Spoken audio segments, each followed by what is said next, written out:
Hello, everyone. Welcome to the Supply Chain Talk. I'm Ana Maria Velika, the host of today's Supply Chain Talk, and I'm a director and founder at Green Apples Career.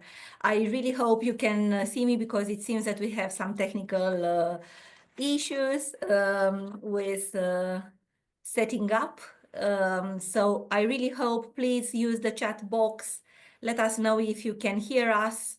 All good. Thank you so much. Welcome to the Supply Chain Talk. We have an amazing topic today, navigating the seasonal surge when you are at peak volume.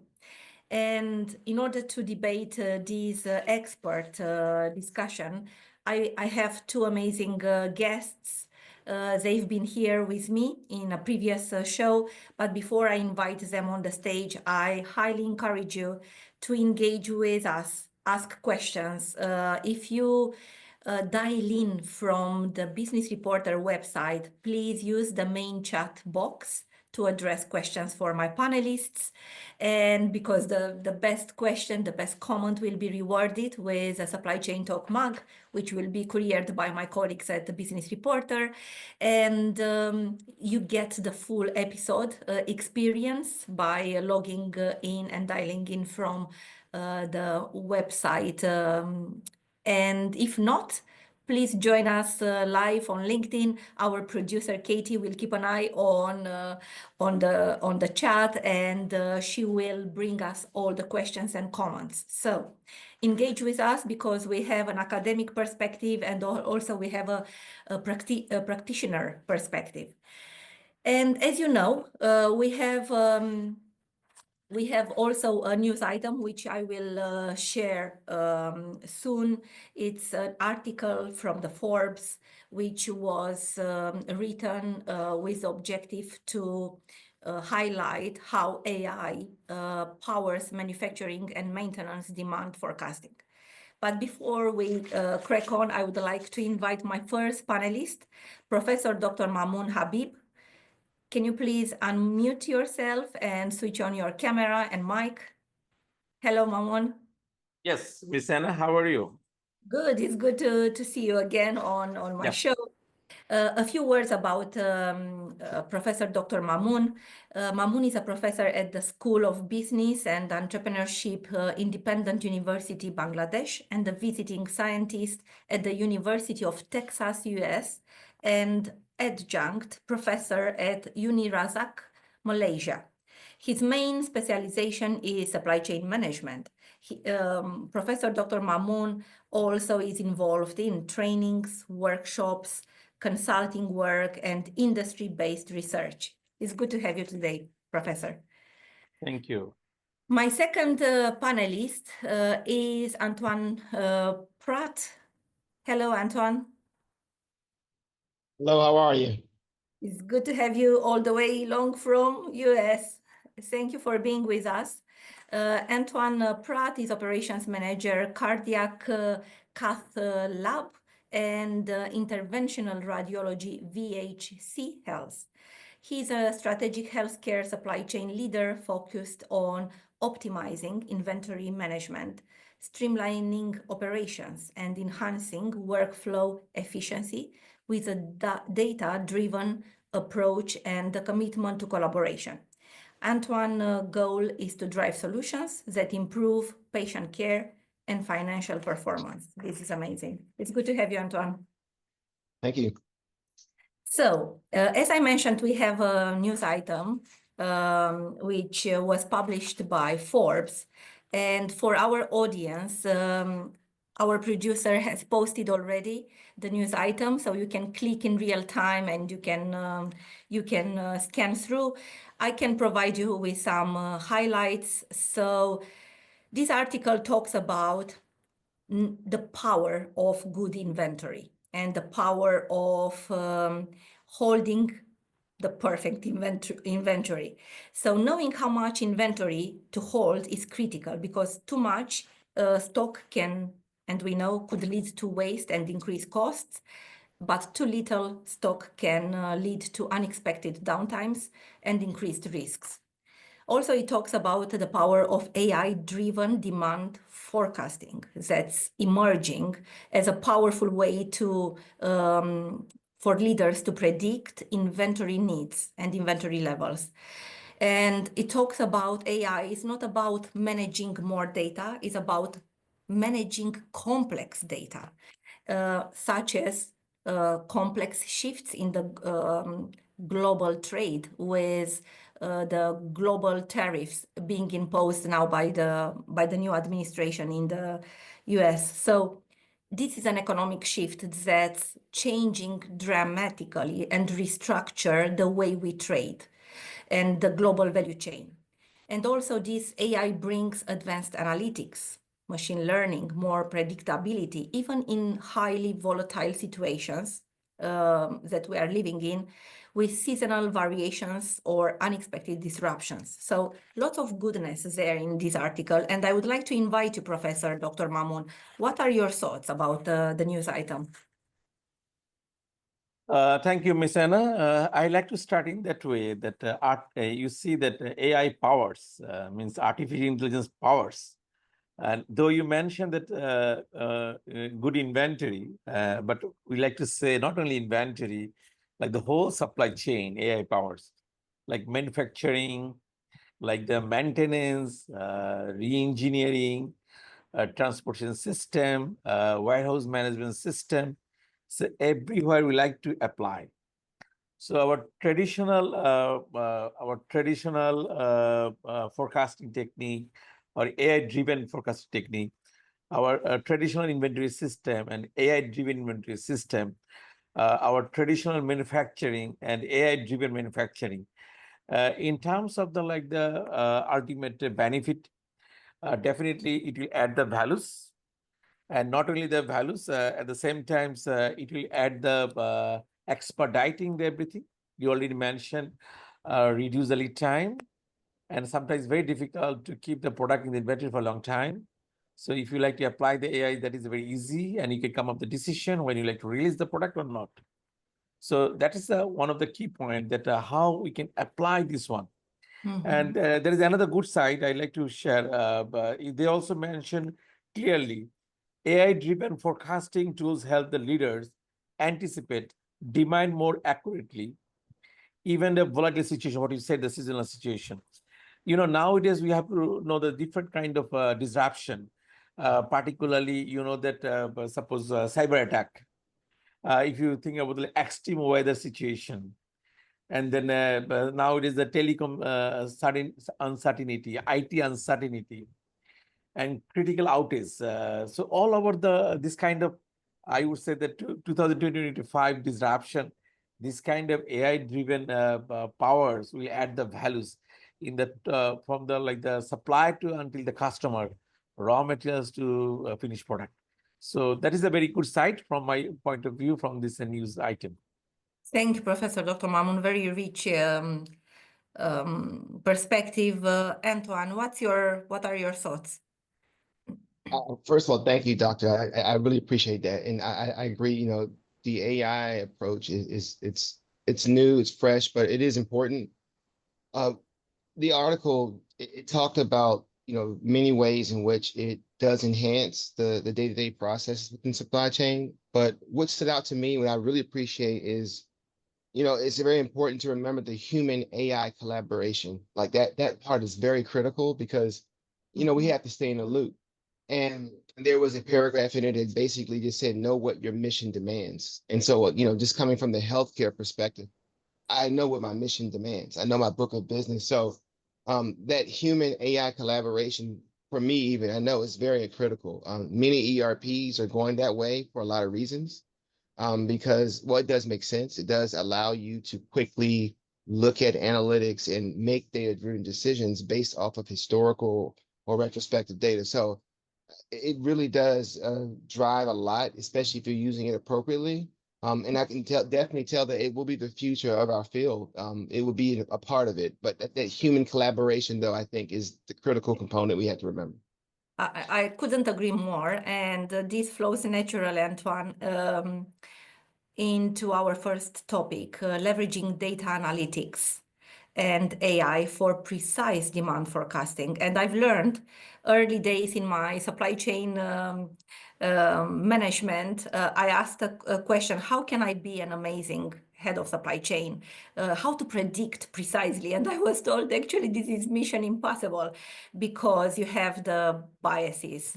You have demand plan accuracy, M-1, M-3. So the job of a great supply chain head is to predict as accurately as possible, but precisely it's almost impossible. So how can we use, now that we have this power, as you said, Antoine, we have the power of data analytics and machine learnings, mathematical models, and I used those as predictive modeling scenarios to put forward for the business a scenario play to drive the right forecast. So how can we leverage this, the power of the data with the collaboration of the best in-class demand planners to have this precise demand forecasting? Professor, what does the academic say in terms of Thank you so much. Thank you so much. You know, when you start this kind of mathematical modeling technique, I was recalling when you discuss the classroom, particularly the undergraduate level, even the master's level, MBA level. So usually when you talk about the different forecasting technique, we're talking about the moving average, the weighted moving average, and exponential smoothing. And we like to say that you have to observe the data pattern. So you have to go to the historical data pattern. You have to visualize the data pattern. And now come to the question, how many years do you want to choose? This depends on the availability of the data. And then you have to observe the smooth variations. Then maybe we can go to the what I said earlier. If it is either linearly increasing or decreasing, that time we can go to the time series forecasting, a linear trend equation, something like that. So that we have to observe also the data pattern set is that whether the parabolic or non-parabolic or something like that. But you know what you say, what I say now, all are the mathematical modeling technique. I just like to start from that one. What my friend Brett already mentioned, human involved with the AI. So that is very important, that how we can incorporate this one, because when do this kind of forecasting manually, mathematical modeling, there is an issue of the forecast accuracy level.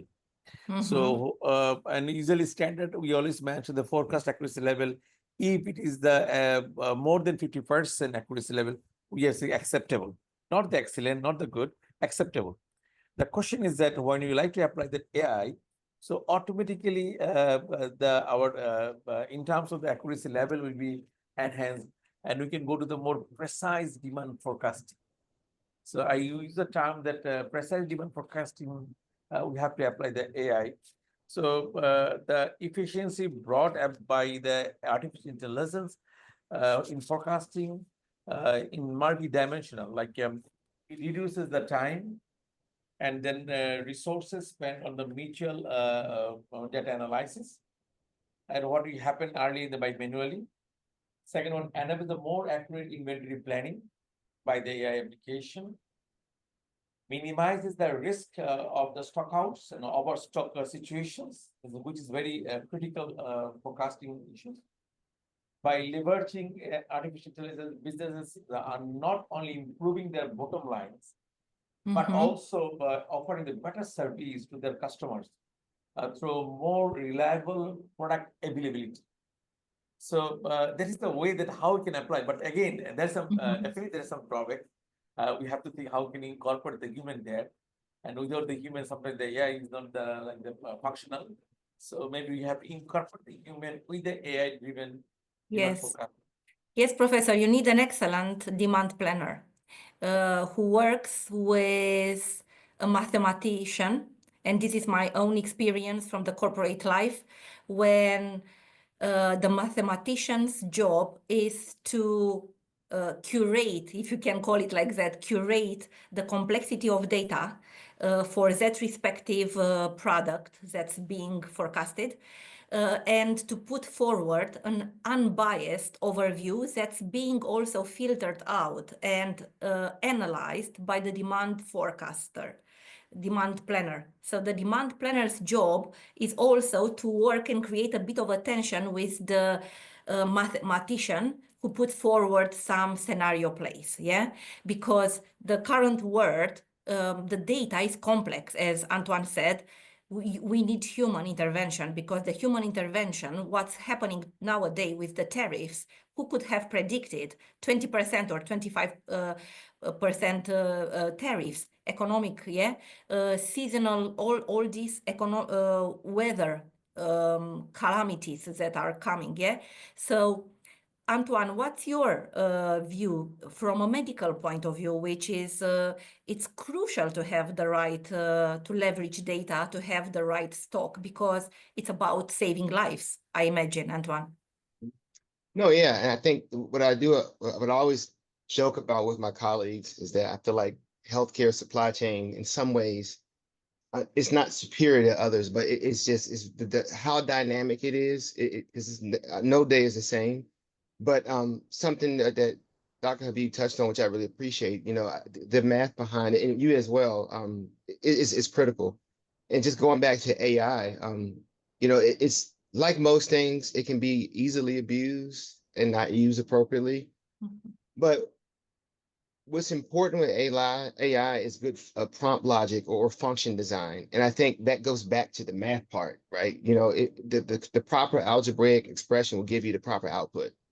And Mhm. if we're trying to do what we're doing with forecasting, we know that it's, as was touched on, exponential smoothing, standard deviation, doing a regression analysis to ensure that the variables we deal with, for me, cases versus usage, is aligning to that usage, or is it overspend, or like there's so Mhm. many things to look at. And so having what I would call good prompt logic, or the ability to properly build functions and designs to say, okay, AI, this is what I need. I need to build a model that gives me the exponential smoothing, and it's looking at seasonality to predict these things. I think that if we start to really train up the next generation, or even the current generation, in that, I do that with my team and really get them to think more mathematically about it, then tools like AI will be very useful. I mean, most ERPs, like we use Workday, for example, there's an AI module in Workday. And that machine learning is critical, especially in supply chain, because it does pick up on those patterns and those peaks and valleys. And if it's ordering, stocking, whatever the usage, whatever it is, it does help. But again, it all goes back to properly understanding the mathematics behind what we do and leveraging them appropriately. Yes, and if you don't understand it, like me, because I was not very good at math, you have experts in your company, mathematicians, responsible, 2, 3, responsible to drive and to model all these predictive analytics. And I would like for our audience to share that Amazon, for example, they have an exceptional, they are recognized as being exceptional at predicting demand with exceptional accuracy. By applying machine learning and algorithms such as customer search behavior. So they know every time you go there, they analyze your behavior, and even they analyze your purchase history and your shipping data. And as such, they can deliver an outcome like customer-centric driven forecast. This is unbeatable. So this is amazing in terms of I would love to have been a head of procurement at Amazon to drive DPA accuracy. Um, so any example from your academics or from your when you mentor your clients, Dr. Mamoun, any examples in terms of leveraging the data to drive this accurate forecasting? Yes, I'd like to draw attention from the audiences. So, you know, to apply the advanced machine learning. Professor, if you can algorithm. fix your microphone a bit, because we don't hear you very, very well. Okay, so now can you hear me, right? Perfect. Thank you. Thank you. Yeah, if we advanced machine learning algorithms can show the data, they identify seasonal trends, and adjusting forecast in real time, then this is very important that this kind of data analyst, even nowadays, there is a good side is that even you are not mathematician, you are not expert on mathematics, but we have a software, and the software already designed what already my friend mentioned, that the ERP system.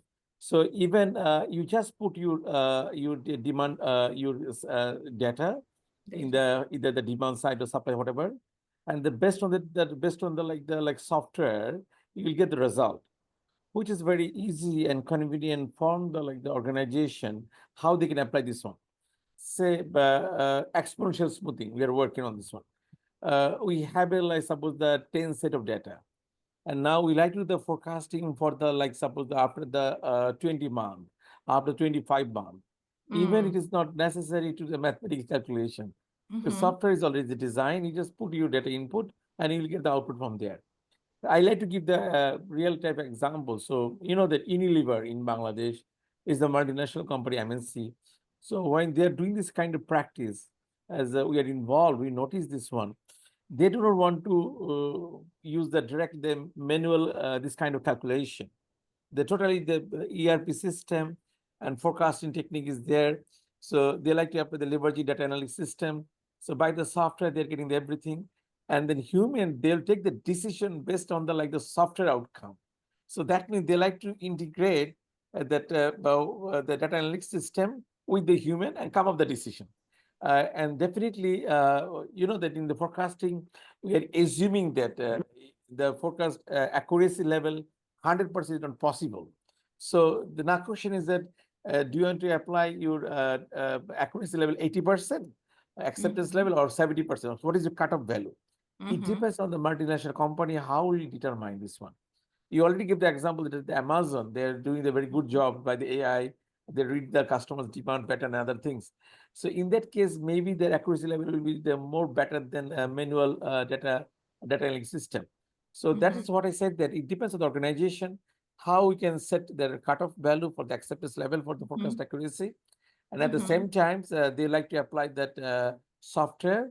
So the software, the algorithm system, the software machine learning, how they can incorporate everything in the based on the AI, that will be a better result will come up for the forecasting accuracy. This is amazing. Yes. Antoine, any example, recent example that you use the power of the tools and the power of know-how in order to accurately forecast? Yeah, we use one of the tools I use a lot is it's a task that we built in Workday it's called a replenishment optimization. And what that is, it looks at our reorder points. It uses economical order and quantity and exponential smoothing to really calculate what our true forecasts are, and really help set us up for the coming months, if you will, to ensure that we have what we need and that it's meeting our demand pattern. But I will go back just or remark on something that Dr. Aviv said, because I really thank you, because I love when folks talk math. That's one of my favorite subjects.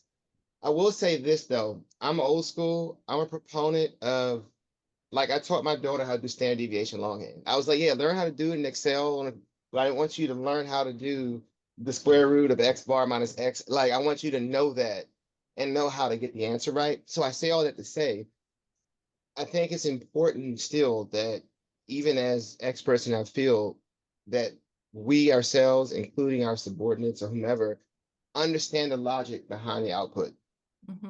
You know, is my smoothing constant higher or too high or too low? If I'm using exponential smoothing, well, how would I know that? Yes. If I'm forecasting using that model, what input am I putting to ensure I'm getting the right data? How am I checking the work? And I say that just from experience. I know that, you know, with any ERP, there's some that do use standard deviation to tell you, hey, your demand pattern may not be as fluid as you think it is. And however they calculate doesn't matter, but it's a very important part of it. But the thing about machine learning and AI is that it's not human. So it doesn't pick up on human patterns. It doesn't understand the why behind why we do it, but we have to understand the why behind why it does what it does. And I think that's the connect and the collaboration that we have to keep. But you know, I'm a big proponent of ensuring that my team is aware and knows how to, even at the basic level, calculate what your answer should be so that you can check the work before we go forward with what AI spits out. This is supply chain excellence, Antoine, what you are talking about, and thank you for giving us your example.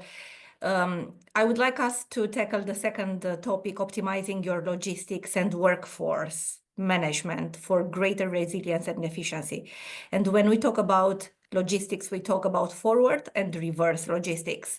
So I would like you to dial in your know-how, your expertise in how to better optimize. It's not even about the basics, about managing logistics. It's about how do you go to the next level of optimizing this beautiful forward reverse, as well as workforce management, working in shifts, it's basic, but how can you optimize the workforce management to create even more resilient workforce? Professor Dr. Mammon, please.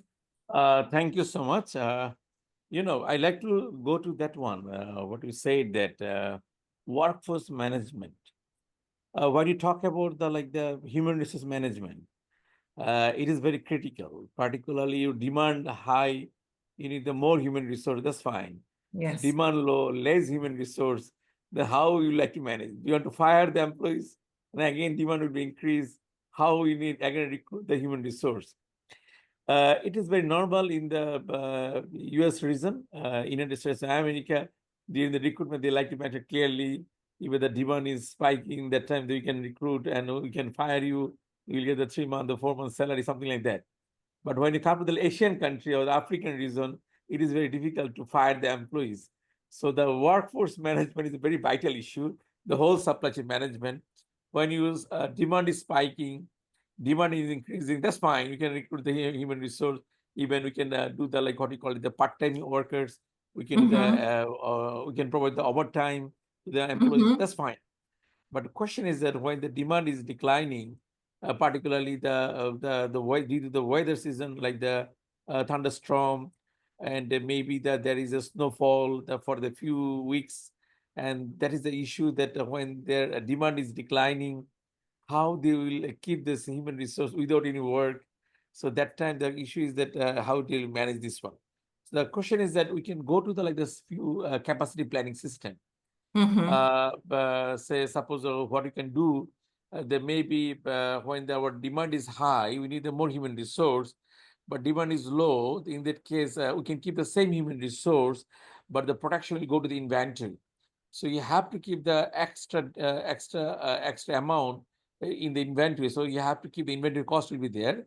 But what I said that if you like to fire the employees, the low demand period, it is not the solution for future, because you have to maintain your stability of the workforce. Exactly. Yeah, and that is a very that is the I would say that incorporate the relationship with the whole logistics system. So suppose I just give the two more scenarios so that you can understand. Say earlier once a time before the pandemic, we thought about the macro supply chain. Like we are thinking of the multi countries. Suppose the Apple they have the manufacturing the China, so no problem we can manage. But during the pandemic system, we understood it is also very difficult to manage the multi countries business. So China was locked down, so we cannot get the production, and so we can raw materials from the one country and our ultimate distributor in the another country. Something very difficult. So maybe you have to come up with the decision about this one, the micro supply chain. And this is the one of the issue we have to manage. So it is easy to manage the workforce management, easy to optimize the logistics as well, because the micro supply chain. And the second one that diversify suppliers. Maybe you have to multi-tier supplier like supplier A, supplier B, supplier C. Definitely the first option, the supplier A, it will come from the suppose that from developed country, the very good raw materials. But if you couldn't get it, then what is the next solution? So because we have to continue the production. In order to maintain the continuous production, so we have to maintain the human resource will be stable, demand high. We have to add some part-time workers or overtime you can apply. Demand low, we like to keep the same human resource, that extra production will go to the inventory. So maybe we have to maintain the whole supply chain properly. So that is Thank very you, important. Professor. Yeah, greater resilience and efficiency. We have to manage this both. Exactly. And also, I think we need to stay our job as supply chain management is and leadership, we need to create stability and we need to forecast any unpredictable event is our job. And also we need to stay ethical because we cannot just, fluctuate the workforce left and right, depending on how the black swans intervene in our forecasts. So this is crucial to stay ethical. Antoine, what are your thoughts on optimizing your logistics and workforce management? No, I think a lot of good points there. And I will say that, unfortunately, logistical bottlenecks are inevitable. It would be nice to have a mathematical equation to predict those, but they're inevitable. But I think that just outside of your organization as leaders in supply chain, one of the things I would always tell folks that, especially when I was in Chicago still, look at the news. Yes. Look at the news, Stay look at what's informed. happening in business, look at what's happening in weather, and ask yourself, how will this impact my operation? Yes. Regardless if it's healthcare or not. You touched on tariffs earlier. Yeah, that is going to impact us in some form or fashion. How? What? And then if there is an immediate impact that we can identify, what are we going to do to mitigate supply interruption? And that's how we have to be thinking. It's a dynamic field, and you have to really be in tune with not just your GPO or your primary distributor, but also what is happening on the world and what does it mean for us. And I know, like for me, we have a summer slump in the cath lab. IR pretty much is steady, provided patients are coming in. So that never changes for us. But preparing for that, knowing that that's happening, or what are we doing during that time? We do quality work. We're making sure we are, just touching up some areas to make sure that we still provide an excellent service. We're doing a lot of things like that. We're looking at last year's usage to say, hey, is this a good time to do some bulk? But we're planning during those phases. So the amount of people on my team doesn't really have to change. The work just shifts. And what I have them do is to be thinking about that during the year. So we know that we're going to have some dips that are inevitable. They always happen. Historically, they have. So we already know as we are leading up to that, be thinking about that as the day approaches, so that when we hit it, we're ready. And then when that slump leaves, we're hitting the ground running, and it's like nothing ever happened. So that proactive anticipation and addressing those service disruptions that way, and as they actually come unexpectedly, I think is what makes you scalable and efficient with supply chain. But it's like just really developing a strategic mindset. The last thing I will say is you mentioned sustainability or stability, same thing. As operational leaders in supply chain, we have to be looking at the business part. I always tell my colleagues, yeah, we're healthcare, but we got to keep the lights on. So we're Exactly. business. Yes. I need to be looking at EBITDA margin. I need to be looking at my RVUs and what that means to income. And is our revenue and expenses out of balance? Is there, is that margin closing up because we're not budgeting appropriately? We're looking at all of that because all of those things matter to a successful supply chain.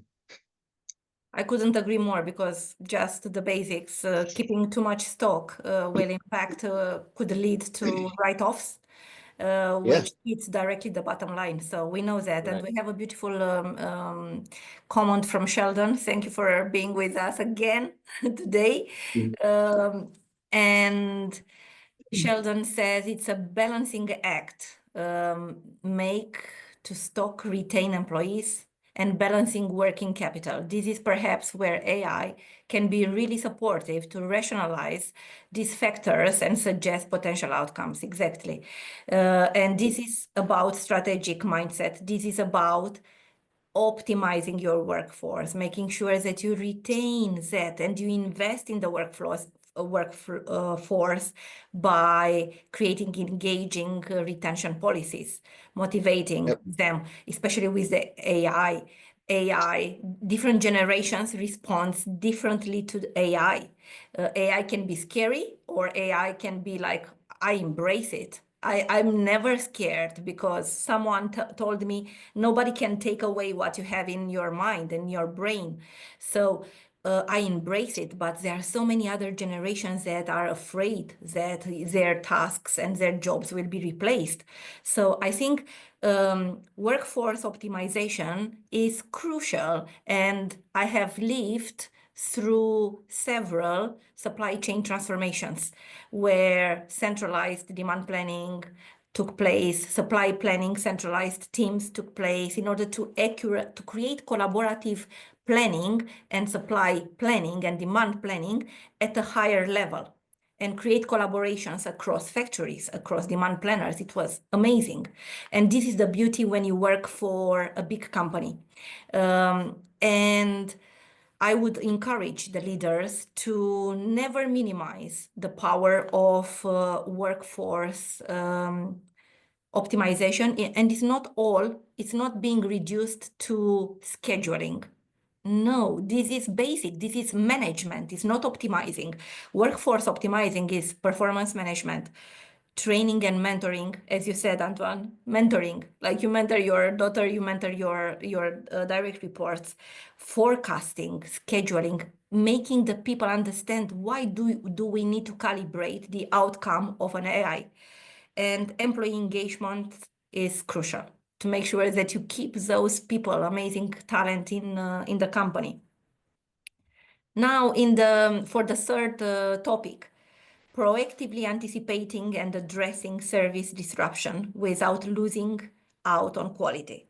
How can we proactively anticipate? Service disruption is crucial because, Antoine, for you, the ultimate customer is the patient.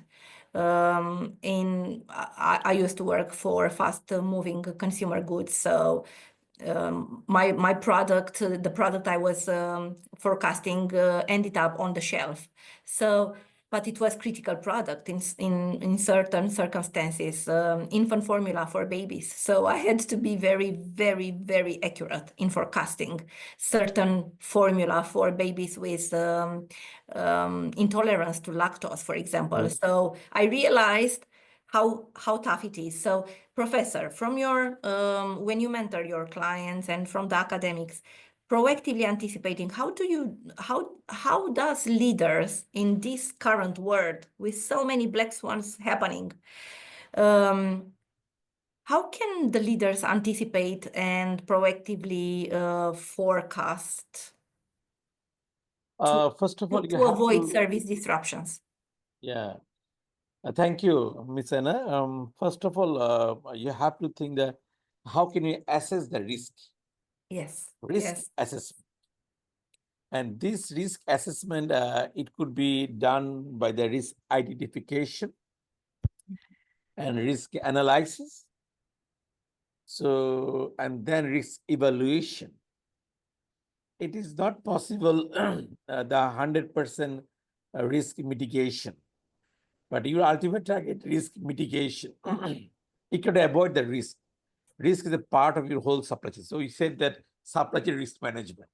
So what I said that risk identification in 2020-25, risk identification, say 2020-20, not the same. And Correct. you already mentioned one thing, that AI. So AI is there. So the risk also changed. So now come to the supply chain risk. And you know that when you talk about the disruption, we noticed a few disruption in our last few years. Like first disruption, we noticed COVID-19, pandemic disruption, supply chain disruption. So during the pandemic, we noticed the supply chain disruption. So this is the one kind of risk. And we don't know how we manage it because we have no earlier idea, because pandemic happened usually 100 years before. So this is the one issue, that how we manage this disruption. So in that case, maybe we have to go to the short, you said that do not go to the long-term strategy, short-term strategy, so that we can manage the disruption for a short time. And then we notice that our another disruption due to geopolitics. When you talk about the Russia-Ukraine war, so it is another disruption we noticed. And then after that, we noticed the Middle East war. So again, there is some things And latest geopolitics example is that the Donald Trump issue, the US trade tariff and other things. The whole supply chain has been disrupted. So we look very carefully. Nowadays, our risk has been changed. So what I Yes. said that like the 10 years before risk and now this risk is different. So now come to the question, what you ask me, the leaders, top management, they have to proactively anticipate. It is very difficult, but at least they can think how they can mitigate the situation, because it's a very normal way that how it is not possible to manage in a very normal way. I just like to mention one thing is that, due to the technological advancement, nowadays we have the cyber insecurity, which has not happened in the 20 years before, cyber insecurity issues. So, and we have the misinformation and disinformation. We have the social networking. So instantly you can change our whole business system by the Facebook, Twitter, and other things. And then there are the other things that we already mentioned, suppose the extreme weather situation, suppose recent kind of pandemic. And sometimes it happens, that the adverse outcomes for the AI technology, too much dependence on the AI technology, sometimes very difficult. So we have to adopt this technology gradually, so that human, they have interaction, and we have to give the training to our existing human resource workforce, so they can incorporate with the AI, so that it is that reduce the risk for the AI. So you see, look very carefully. Again, another risk I like to mention before finishing, environmental issue. If you look very carefully, environmental issue is another risk. And we have to nowadays, you have to check these issues very carefully. So the question is that how we can manage without losing the quality. Thank you, Professor Dr. Mamoun. This is a masterclass, as I like to call it, because actually you are highlighting something in one sentence is risk management, and the risk has changed and has evolved throughout the year. And it's actually, we are swimming in a lake of black swans in supply chain. So something that cannot be predicted. That's the definition of the black swan. And it's impossible mission to do it, but I think this is the key takeaway, Professor. Risk management, and be creative in identifying the right risks, being creative in bringing as many risks identified, mitigated, to be possibly mitigated. So this is crucial. Antoine, what's your take on how to address and avoid service disruption?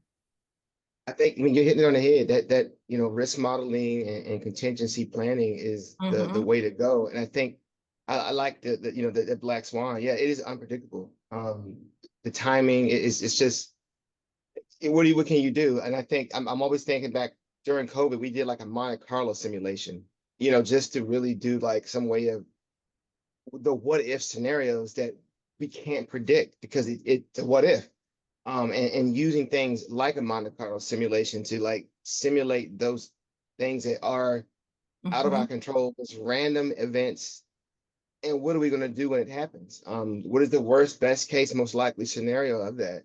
And I think being able to pivot that way is crucial. I mean, again, it doesn't matter what type of supply chain you're, you are.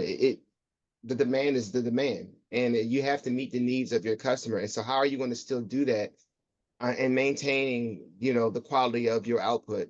And the best way to do that is to do those contingency planning sessions and simulations to really simulate the variability that we experience, and then how we deal with it. And then how do we mitigate the immediate risk that we are aware of? Those things are going to happen regardless. How do we get over those hurdles so that nothing really stops us? So that, to me, it really builds a resilient, scalable supply chain. Thank you, Antoine. And I think it's also very important to partner with your supply chain segments, such as to create that vertical integration. I remember during the pandemic what we did in order to, because we were saving lives with baby milk and infant formula, we were partnering with big retailers like Tesco, Asda, Carrefour, in order to make sure that, the corporation and the customer are all working together in immediate, on time, out of stock, proactive out of stock information, which is very responsible way to and ethical way to inform your consumers in very tough times. Okay, we are working on, replenishing, but it will take us 2 weeks. And when you do it in collaboration, end to end, this is for the greater good. And this is where sustainable supply chain, and this is what sustainable supply chain means. And I'm very passionate about all these collaborative ways when actually competition, there is no competition because we supply the end, a baby, or we supply a patient. So I think more collaboration is needed, and tough times are the teacher. So because time flies quickly and when we have fun. Thank you so much, Sheldon, for being so active as always, for being with us, for commenting, giving us real-time feedback. And we have a comment saying our target to reach ethical, responsible, resilient supply chain from the professor. So thank you so much. Before we close our session and our supply chain talk, I would like us to do a roundtable and one closing thought, one call to action for our leaders in terms of navigating the seasonal surge when you are at peak volume and when there is so much volatility. One closing thought, Professor Dr. Mammon, please, and let's be concise, please.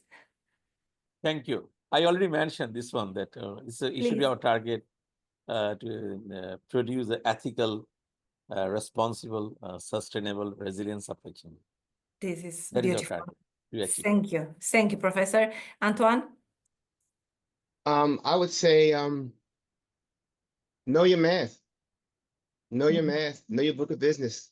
Think of those well-constructed ways or equations in which you could do what you have to do, but know your math. You got to. It's the world we live in. We can't avoid it. Know your love math. it. I love it.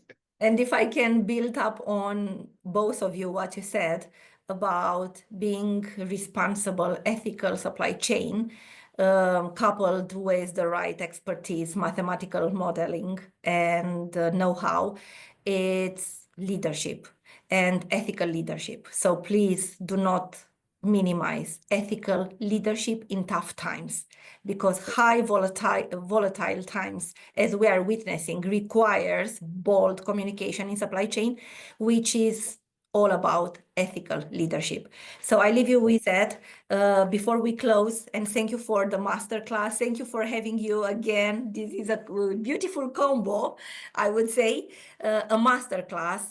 Thank you for our audience, and I would like to invite you again to our next week episode, which will be also hosted by me, and it's about building resilient and adaptive supply chain thriving amid disruptions.